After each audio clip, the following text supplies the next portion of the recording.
Kidney शरीर के सबसे महत्वपूर्ण अंगों में से एक है। प्रतिवर्ष ऐसे अनेक लोग हैं जो किडनी संबंधित रोगों के चलते अपनी जान गंवा देते हैं। किडनी फेलियर के चलते किडनी ट्रांसप्लांट की जरूरत तेजी से बढ़ती जा रही है। इस अंग के महत्व को उजागर करते हुए ही हर साल मार्च के दूसरे गुरुवार के दिन विश्व किडनी दिवस मनाया जाता है और कोशिश की जाती है कि ज्यादा से ज्यादा लोगों को किडनी के संदर्भ में जागरूक किया जा सके।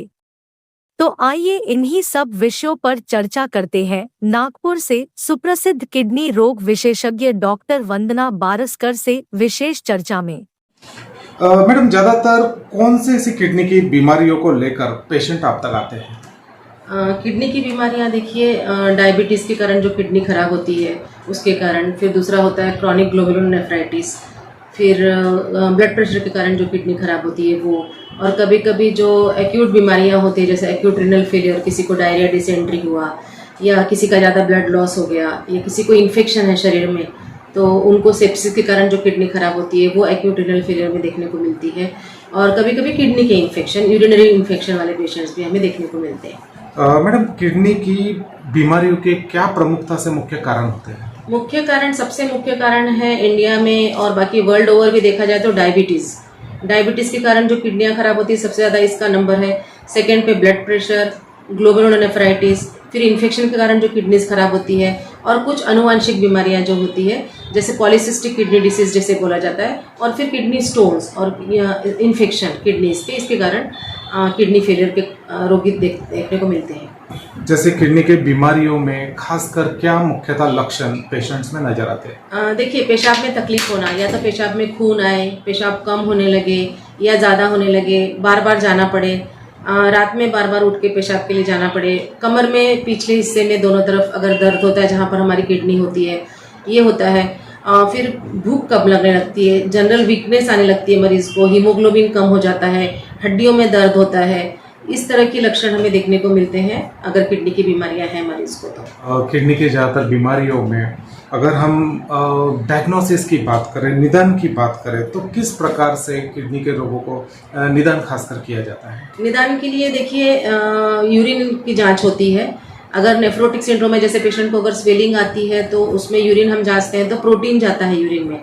जनरल कंडीशन में हमारे यूरिन में कोई प्रोटीन नहीं जाता है, लेकिन जिनको नेफ्रोटिक सिंड्रोम होता है या किडनी पे इफेक्ट होता है, किडनी खराब होने लगती है, तो ये प्रोटीन उसमें पाया जाने लगता है। फिर लाल रक्त कण कभी कभी पेशाब में देखने को मिलते हैं। जिनको स्टोन्स हैं उनमें वो क्रिस्टल्स देखने को मिलते हैं, स्टोन्स के, कैल्शियम के, ऑक्जेलेट के स्टोन्स देखने को मिलते हैं। इन्फेक्शन है तो पस सेल्स मिलते हैं, बैक्टीरिया देखने को मिलता है।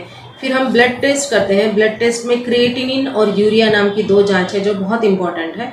अगर ये बढ़ता है तो ये हमें दर्शाता है कि पेशेंट की किडनी कम काम कर रही, किडनी फेलियर की तरफ जा रही है। और फिर सोनोग्राफी है। सोनोग्राफी में किडनी का साइज आंकुंचन हो गया है या सूजन है किडनी पर, या किडनी का जो सिस्टम है उसमें डायलेटेशन यानी वो फूल गया है, उसमें कहीं रुकावट हो रही है क्या, ये सब देखने सकते हैं हम सोनोग्राफी पे।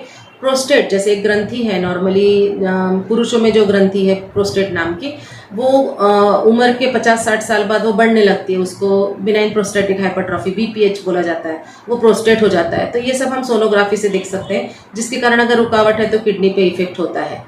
मैडम, अगर हम उपचार संबंध में बात करते हैं तो किस प्रकार का उपचार किडनी फेलियर या फिर किडनी से संबंधित बीमारी पे उपलब्ध है?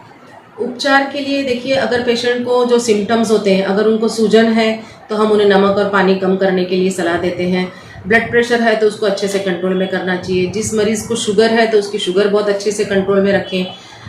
हीमोग्लोबिन कम हो जाता है तो उनको हमें ब्लड चढ़ाना पड़ता है, कुछ इंजेक्शंस देने पड़ते हैं, आयरन के टैबलेट्स देनी पड़ती है। जिस तरह का भी अगर वो एनीमिया है रिलेटेड, उसका फिर हमें कॉम्पनसेट करना पड़ता है मेडिसिन इंजेक्शन के द्वारा। इनके बोन पे भी इफेक्ट होता है, जब किडनी काम नहीं करती है तो बोन्स भी वीक होने लगती है, विटामिन डी नहीं बन पाता है एक्टिव फॉर्म में, तो हमें इन्हें विटामिन डी का सप्लीमेंट करना पड़ता है, कैल्शियम देना पड़ता है। ये कुछ मेडिसिन है जो हम मरीजों को देते हैं। इसी तरह से ब्लड प्रेशर को अच्छे से कंट्रोल में करने के लिए मेडिसिन देनी होती है। कुछ दवाइयाँ हैं जो हम प्रिवेंशन के लिए यूज़ करते हैं, वो हम अगर मरीज़ को दे पाते हैं, उनकी अगर बाकी की स्थिति ठीक है तो वो हम देते हैं।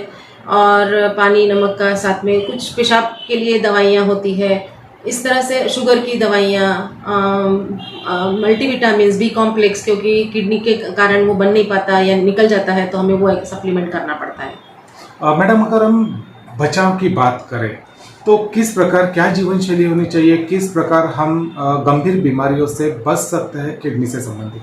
किडनी से संबंधित बीमारी से बचने के लिए इम्पोर्टेंट प्रिवेंटिव मेजर्स तो यही है कि आपके ब्लड प्रेशर को टाइट कंट्रोल रखिए। साधारण तौर पे 130/80, 120/80 के करीब बीपी रखें, और जिनको शुगर है उनको बीपी ज़्यादा थोड़ा कम लेवल पे रखना चाहिए। 120, 130, 80, 85 के बीच में बीपी होना चाहिए। ब्लड शुगर का बहुत अच्छा कंट्रोल होना चाहिए ताकि फिर बाकी अवयव भी खराब ना हो, उसी तरह से किडनी के भी प्रिवेंशन हो सकता है।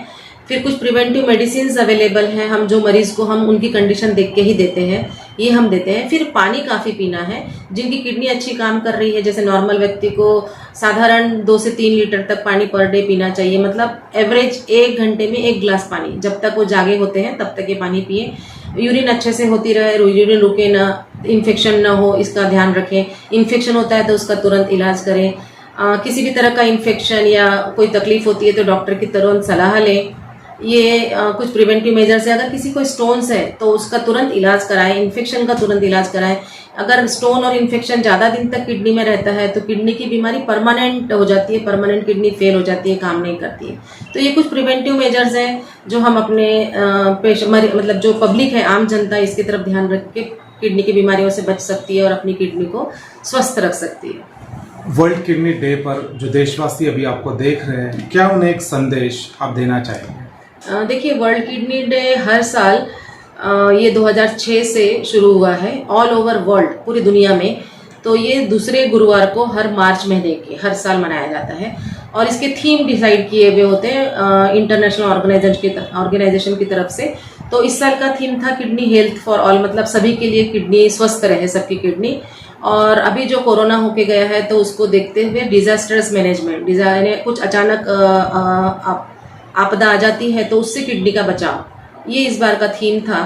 तो इसके लिए यही कहेंगे कि जैसे कोरोना में काफ़ी किडनीज के भी प्रॉब्लम हुए हैं, क्योंकि वो भी एक इन्फेक्शन था जो शरीर में हो रहा था, इन्फेक्शन फैल रहा था, तो किडनी के ऊपर भी इफेक्ट हो रहा था। कुछ मेडिसिन दिए जा रहे थे, उसके कारण भी किडनी के ऊपर इफेक्ट होता है।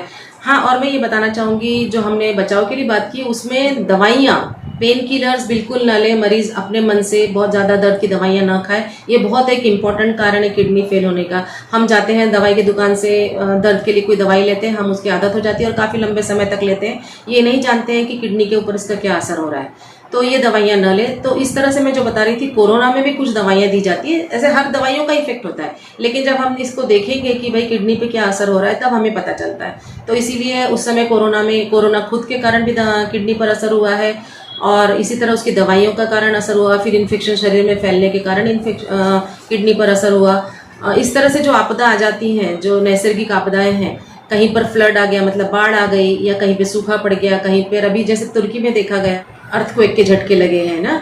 तो इस तरह से अगर कोई किडनी की आपदा आ जाती है तो डिजास्टर मैनेजमेंट के लिए हमें क्या करना है। तो जैसे किडनी के मरीजों को रेगुलर दवाइयों पे रहना पड़ता है, तो इनकी दवाइयों का स्टॉक इन्हें अपने पास रखना चाहिए। 15 दिन, महीने भर का ज़्यादा रखें, ताकि कहीं इस तरह की आपदा आ जाए कि वो कहीं बाहर नहीं निकल पा रहे हैं, दवाइयाँ नहीं लेने जा पा रहे हैं, तो वो उनके पास में अवेलेबल है, दवाइयाँ ना रुके। तो ये दवाइयों का स्टॉक होना चाहिए। लाइट और पानी की इसमें कट जाते हैं, पावर सप्लाई कट हो जाता है, पानी कट हो जाता है इस तरह की आपदाओं में। तो जैसे कोरोना में लॉकडाउन लग गया था तो बाहर नहीं जा पा रहे थे मरीज, तो जो मरीज डायलिसिस पे थे वो डायलिसिस सेंटर में पहुंचने के लिए भी कभी कभी उन्हें दिक्कत शुरुआत में, बाद में तो फिर कार्ड मिले, इमरजेंसीज में जा पाए लोग। लेकिन अगर तुरंत है तो इस तरह से वो मरीजों को पता होता है कि हमें पानी की मात्राएं कम लेनी है, फ्रूट जूसेस नहीं लेना है, पोटेशियम अगर शरीर में बढ़ रहा है इन चीज़ों से तो फिर इमरजेंसी हो सकती है। तो इन इमरजेंसी को अवॉइड करने के लिए पोटेशियम वाले ज़्यादा पदार्थ न लें, इसका थोड़ा सा नॉलेज रखें। पेशेंट एजुकेशन बहुत इंपॉर्टेंट है। पानी का अपना कंट्रोल रखें, सॉल्ट का कंट्रोल रखें, सांस न फूले इसलिए इसका ध्यान रखें। पोटेशियम का ध्यान रखें, पोटेशियम बाइंडर्स अवेलेबल है वो ले सकते हैं। और डायलिसिस को अगर कुछ 1-2 दिन नहीं हो पा रहा है तो इन्हें इस तरह की दिक्कत, किसी तरह की दिक्कत न आए, इसका ध्यान रख सकते हैं। तो इस बार का ये थीम था, तो इसको ध्यान में रखते हुए हमें इस तरह से तैयारी में रहना चाहिए। ये तो नैसर्गिक आपदाएं हैं जो बिना बताए आती है, तो इनका हमें पता नहीं होता है, तो इसके लिए हमें थोड़ा प्रिपेयर्ड रहना चाहिए। वही ये हो चुका है इसलिए हमारे साथ, तो इन बातों का थोड़ा ध्यान रखें। मैडम, अगर हम बात करते हैं बारस्कर मल्टी स्पेशलिटी हॉस्पिटल की, तो किस प्रकार की सुविधाएं किडनी रोगों से संबंधित आपके हॉस्पिटल में उपलब्ध? देखिए, Baraskar hospital multi speciality hospital है। मेरा नेफ्रोलॉजी का डिपार्टमेंट में देखती हूँ, उसमें नेफ्रोलॉजी की ओपीडी है, डायलिसिस है, आईसीसीयू है, ओटी है, ऑपरेशन थिएटर में किडनी के हर तरह के ऑपरेशंस हो जाते हैं। और डॉक्टर साहब का कैंसर का है, कैंसर सर्जन है, तो कैंसर के सभी ऑपरेशंस होते हैं। तो उसी तरह किडनी में भी कैंसर होता है, या प्रोस्टेट कैंसर होता है, या ब्लैडर कैंसर होता है, तो वो सब सर्जरीज हमारे यहाँ हो जाती है। सीएपीडी, डायलिसिस, बायोप्सीज, ये सब हमारे यहाँ पे सुविधाएं उपलब्ध है। ज्योतिबा फुले जानदाई जो योजना है वो है, आयुष्मान है, इस तरह की कुछ योजनाएं हैं जो कैंसर के लिए हमारे यहाँ पर अवेलेबल है। तो इसके लिए पब्लिक बाहर की भी, महाराष्ट्र के अदर स्टेट्स वाले भी लोग इसका फ़ायदा ले सकते हैं। महाराष्ट्र वाले तो फिर उनका एमपीजेवाई में सारा कवरेज हो जाता है। और यूरोलॉजी की सर्विसेज हैं, मल्टी स्पेशलिटी होने के कारण यहाँ पर यूरोलॉजी की सर्विसेज हैं, सर्जन्स की सर्विस हैं, फिजिशियंस हैं राउंड द क्लॉक, लेबोरेटरी की सुविधाएं हैं, फार्मेसी है इन हाउस। तो मरीजों को काफ़ी इसमें सुविधा हो जाती है कि कहीं और ना जाए, सोनोग्राफी हो जाती है, तो ये सुविधाएं हमारे हॉस्पिटल में उपलब्ध है।